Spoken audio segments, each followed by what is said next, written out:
is a member of the Nigerian Guild of Editors, and I know he has a lot to say. Mr. Akerega, thank you so much for coming on the program.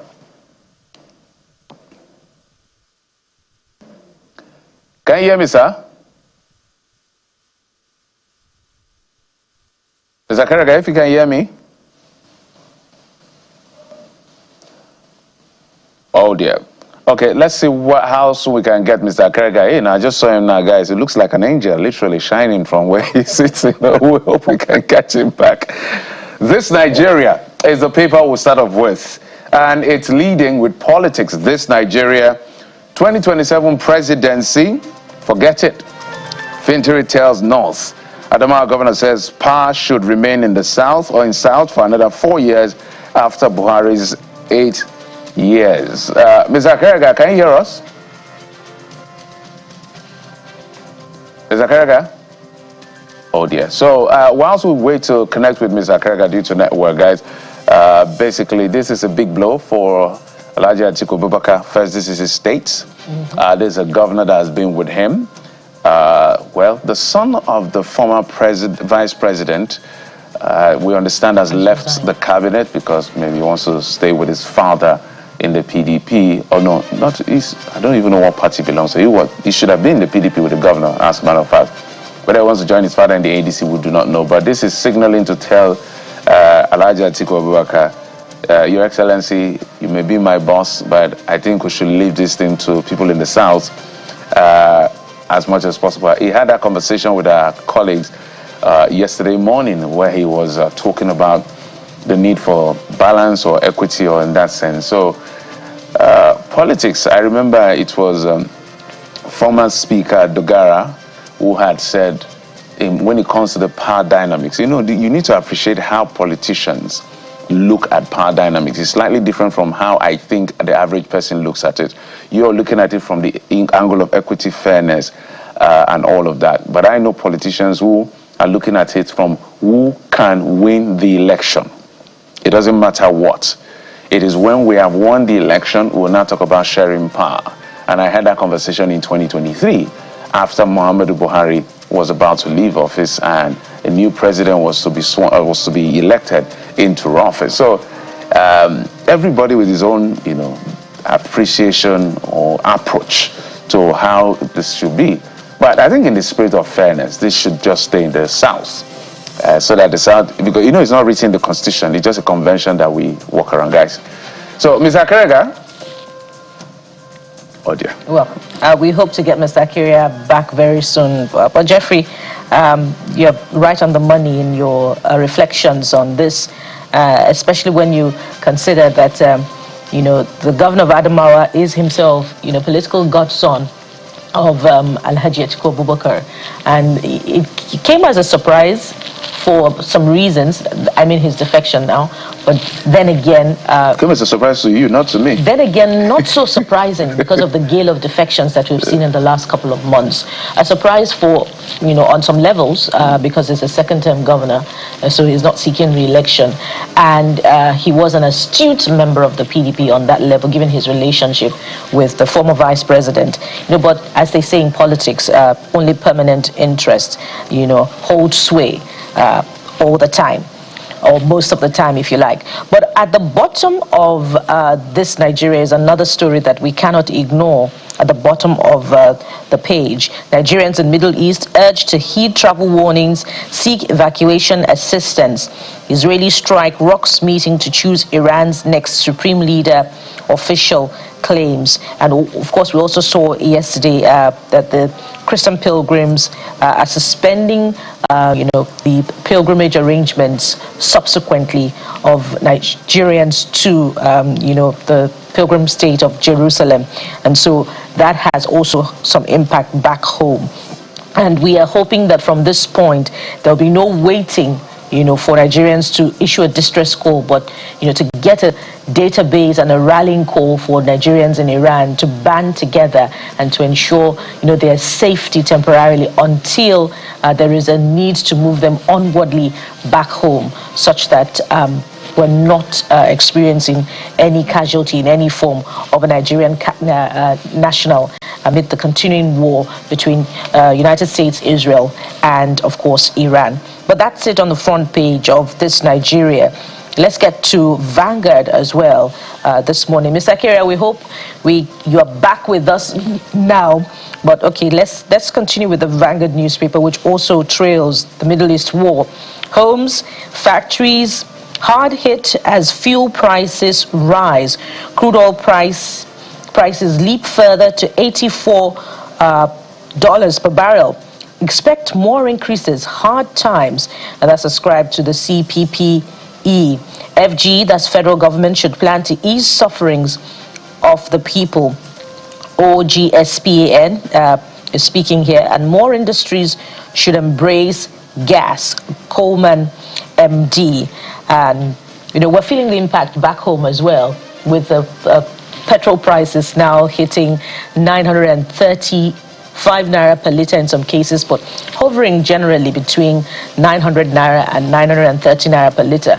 But we know, of course, that that's the price range in this part of the country. If you moved further down up north and in some parts of the south, you'd be purchasing petrol for far higher. Of course, this is as a result of what's happening in the Middle East. But more importantly, the question is, are we positioned, to profit from, what seems to be the increase in the price of crude oil in the international market, which has now hit $84 per barrel. And this is moving from $60 per barrel because of the measure that Nigeria is producing, perhaps between $1.5 and $1.7 million per barrel, despite the promises of the administration and despite efforts of security agencies to rein in on crude oil theft. We have not really surpassed that 1.8 million target. And some would recall the days of the former PDP administration during which there was a windfall, and of course Nigeria was able to do $2.2 million per barrel. And of that regime, was it well managed? 2.2 million barrels per day? 2.2 million barrels per day. Was it well managed, with pressure on the federal government at that time from, the subnationals to share the crude oil windfall? So are we well positioned this time around to, gain significantly from the crisis that is happening in the Middle East? Just to establish the fact that we annualize is just an average of a year. We annualize crude oil. I don't like to count condensate, which OPEC doesn't count. Crude oil, we annualize around 1.3, 1.4, maximum 1.4, 1.5. As January, for instance, the report from the NUPRC says we've done 1.4 in terms of crude oil. So I like those estimations from just basically crude oil. Condensate can add it up with another 200,000, 100,000, 300,000, depending on whether it plays out. So a straight answer, I'm just giving you an answer that we are not positioned yet. Now we have a windfall. So you can call it a windfall from $65 to now we're doing 80 something because we sell Brent. So $84 per barrel, in excess of multiplied, almost, yes. Let's say, ambitiously, we're, optimistic about the crude oil per day that we're producing, maybe 1.8. It is still not. No, and I just give you the number. We're doing 1.4. 1.5. No, I'm just saying. I like your optimism, but numbers don't work like that. Got it. Oh yes, you'd also see that story because we start talking about tax, and you see VAT revenue rises 34% to 6.4 trillion naira in 9 months, as company income tax grows 48% to 7.72 trillion. That's still on the front page of Vanguard newspaper. And you may have missed the Minister of Finance, Mr. Wale Edun, signing the presumptive tax framework. So a lot of things are moving now. The presumptive framework allows tax authorities to estimate a business's tax liability when formal records are unavailable. He was speaking during the signing ceremony, and he explained that the benefits include simplification of tax collection, bringing informal businesses into the tax net, as well as increased government revenue. So essentially, those affected are market women and traders, like you and I, artisans, like mechanics, barbers, POS agents, and the owners of small businesses with low turnover. there's a lot of ramification to this, but it's important that you're in the know. As we said, lots of things are moving with the tax administration, tax laws, and all of that. So that is an update for you as the government is counting, well, the money from taxes. But let's move over to Guardian. The Guardian newspaper this morning leads with something entirely different, but it's also important. The Guardian leads with faulty design, vandalism, and neglect endanger $3.4 billion rail overhaul. So the focus is on rail transportation this morning from the end of the Guardian newspaper. You see, idle rail corridors give vandals time to dismantle infrastructure undetected, posing safety concerns and leading to 189 train derailments at the end of 2025. So it's a breakdown, a real breakdown. And I know a lot of Nigerians are embracing rail travel now, and it makes sense, really. It's to a large extent affordable, it's comfortable. A lot of people who didn't grow up riding trains are now, having that experience if you've ever tried to, use it in other climes. But it's good to focus on this. While there's a lot playing out in the Middle East and all of that, let's also ensure that we deal with our own issues. So what is being done, don't worry, we'll be getting some sort of response from the rail authorities in Nigeria, just to help you get a sense of what is going on. But I must tell you that there's been some sort of increase in the number of runs in certain corridors. Those are some of the things we'll get you in the coming days. But that's it, front page of The Guardian. There's also the story of MDCN confirming negligence in the death of Chimamanda Adichie's son. It's a page 4 read, and yes, that story is one that we have been following, and we can indeed confirm to you that that is the latest update. The Medical and Dental Practitioners Investigation Panel has invoked its order of suspension against the medical director of Eurocare Multi-Specialist Hospital, Dr. Tunde Majekodumi, and 2 others after establishing a prima facie case of medical negligence against them and the management of 21-month-old Nkanu Adichie Esege. That's the son of a renowned Nigerian author. So that's the latest in that case. Apart from the medical director, the panel also suspended the anesthesiologists at the same hospital, Dr. Titus Ogundare, as well as the chief medical officer at Atlantis Pediatric Hospital, Dr. Atinuke Uwaje. The investigations continue to get to a conclusive end regarding this very, very sad incident. But there you have it, guys, the front page of the Guardian newspaper. Okay, maybe let's go to the New Telegraph newspaper. We've already spoken about that. The very big header, where FG suspending pilgrimage. But the bottom one, cashless policy, where FAN launches 4 quick payment options at airport gates. We understand that they've announced this for a while.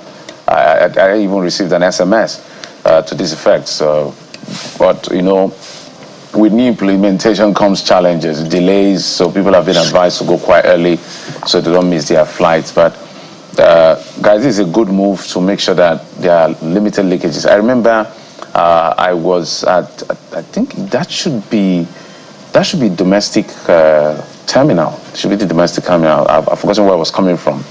And I had to pay for parking or something like that. So I went to pay, and I think I wanted to use my card, but the guy wanted cash. And he was very adamant about it. And I was like, what is going on here?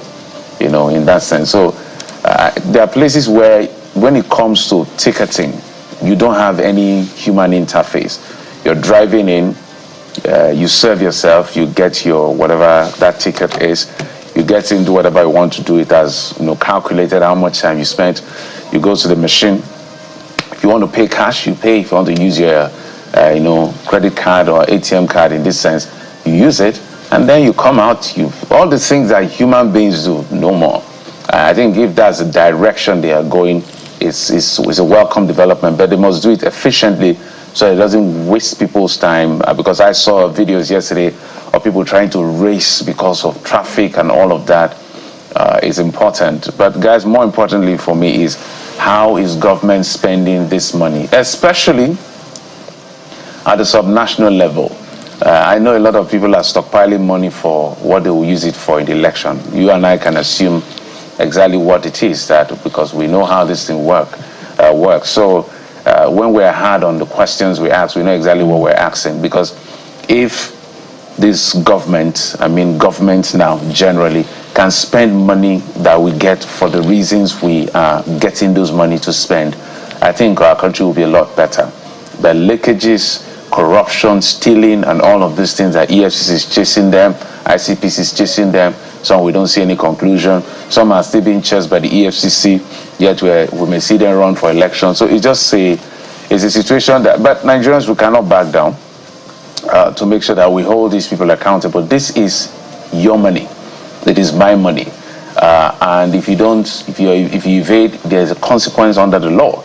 So if they misappropriate or mismanage or embezzle, they should also go to jail for it, because it's Commonwealth. Even if Dangote comes today, is the richest black man or richest man in Africa, chooses to run for president tomorrow, as soon as he gets involved in our Commonwealth, we will not remember he was a wealthy man. He has to account for every one kobo that we put in his care. So that's how it works.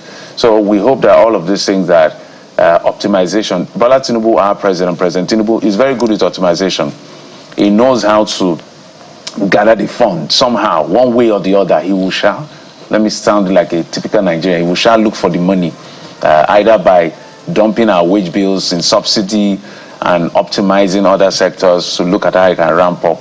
He's very good at that. But that's a growth and development. That's a debate we have with the president as far as national economic management is concerned. And just to simplify it, if the monies are being mopped up from different areas in the economy, either it's tax or non-oil revenue, we want to see the results of the gains that the administration is reportedly recording.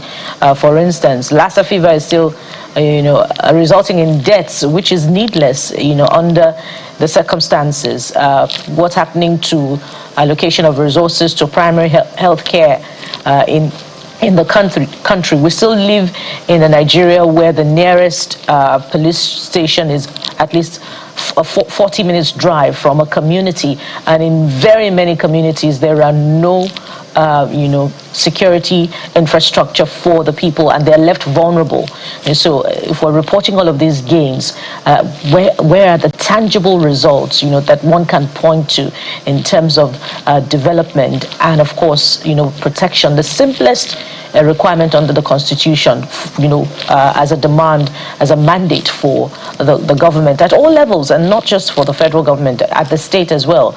And so we require those results to be visible in healthcare, in education, in security, not just in infrastructure development, which the elected often make boast of. Let's also help Nigerians, Kayode and Bukola. This presumptive tax, it exempts micro, small, and most vulnerable businesses, but it has, for the eligible, bracket, the 1% presumptive tax, because they want to bring in as much money as possible. Of course, we interrogate it, but one of the big pointers for them to be able to do that, because if they don't do that, they failed on their part, and they may not have the moral high ground to demand for those taxes, even though it's lawful, is to see that roadblocks are no longer there. So, as I'm driving back from work, all the places I see roadblocks, and those, I don't know what they call those taxes now, whether it's levy or taxes. The ones that the boys will block articulated vehicles. I want to assume that that's what they mean by roadblocks. We don't want to see it again. So if the government cannot do the ones we can see practically, that is increasing prices of food because of transportation in certain places, then they don't have any moral high ground to begin to challenge anyone to do. So that is one pointer. Just like I challenged last month people, the way I would believe you're working is when I look at Berger. If those yellow buses are arrested, then I know you're serious about what you're doing. Guys, so where do we go from here? The Daily Independent is next, and of course, it trails on, what we earlier reported from the Vanguard newspaper, I believe, or is it the New Telegraph now? FG formalizes tax implementation. for Nigeria's informal economy. Targets annual growth of 7% as pathway to $1 trillion economy. And add to, what the conversation earlier on about what we want to see as a result of these tax reforms and economic reforms.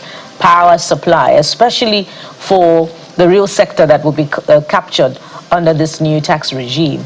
They require power supply, for stability and, of course, for the manufacturing sector as well. But at the top of Daily Independent, we have some interesting stories. Of course, we've trailed the latest appointment of Mr. Udili. But right beside that is ADC asks FG to stop selective justice against El Rufai and Malami. Well, that's it for Daily Independent.